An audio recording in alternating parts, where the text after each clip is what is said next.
今回は剣術と上術に通じる、重心の使い方をお伝えしたいと思います。端的にお伝えしますと、着地の寸前に、一致させると。例えばこの毛さ切りの場合、右の毛さ切りの場合にこの足元ね、右の足元がドンと着地する、ドンとその寸前に剣を振って一致させます。ここですね。なるべくゆっくりやりますと、ここで合うことですね。これを決して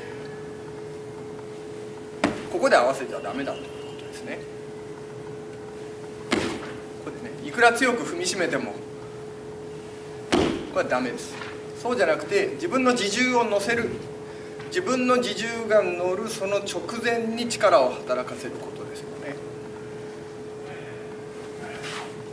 反対もそうね、みたいなと。それでこの時に大事なことは重心です。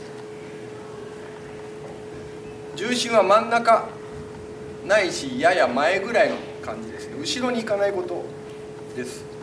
で、なぜ後ろに行くと悪いかと言いますと、その重心を前に移動させるのに後ろ足で蹴らざるを得ないからです。この時に前足を上げても何も起きません。軸足に重心がよりかかってしまいます。それをそのまま動けないものですから、後ろ足で押し出し、床を蹴って押し出して、それで切っていくということになるんですが、それだとやはり気配が出るんですよね。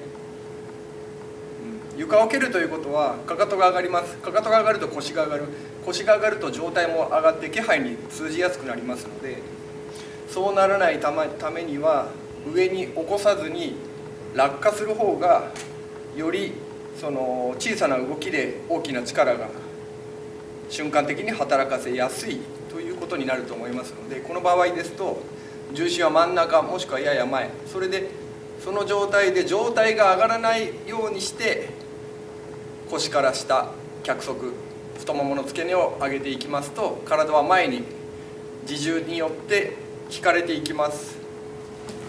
それで着地する前に一致させるわけですね、前足が。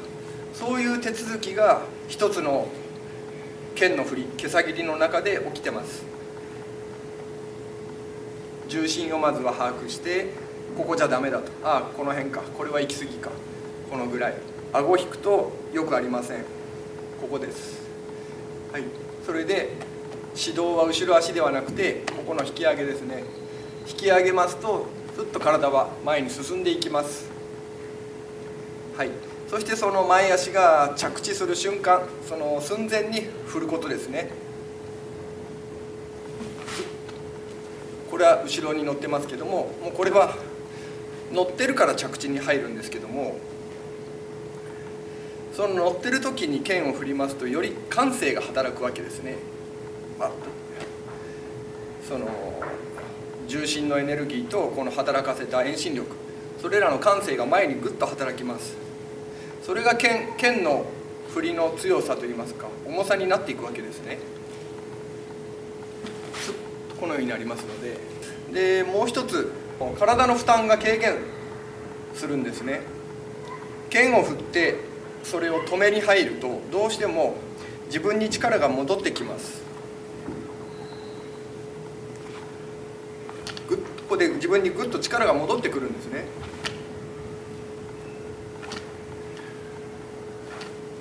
正面切りもそう。ここで自分にグッと力が戻ってきます。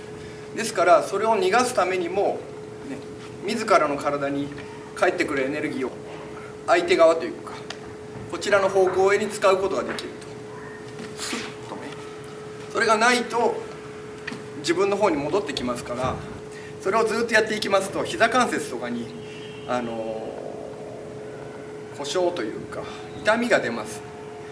それはちょっとコロナで外で稽古ができなかった時期に家の中でちょっと素振りをひたすら繰り返して、これをこのペースで1時間ぐらいやってたんですね。そうしますとその場でやってたもんですから、前膝が終わった時に、やってる時は気がつかないんですけど、終わった時にもうこうなるぐらい負荷がかかってたんですね。でもう一回やった時にこれをこういうふうに逃がしながらやりますと全然膝を壊したようなそういうことはありませんでした。筋肉痛にはなりましたけども膝が痛いというようなことにはなりませんでしたので、自らが発した力をどこに処理していくかということも、長く稽古を続けていくための秘訣としてこれはそうですね、剣だけじゃなくて上の方でもやってみましょう。前足が着地する前にスッと打ち下ろす。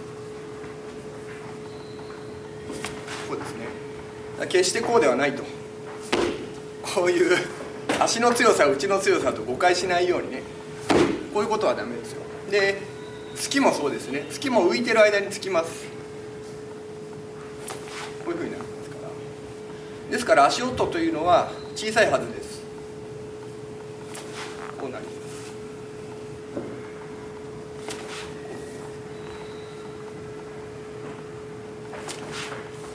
どこで前足を浮かすか、ここですね。ここで前足を浮かすんですね。重心も大事ですが、スッとここでこうなる。この一歩が大事。この一歩ね。その一歩が着地する前についていきます。これで歩が伸びます。今回の重心の使い方、そうですね。それはここまでにしてお伝えしたいと思います。はい、ありがとうございました。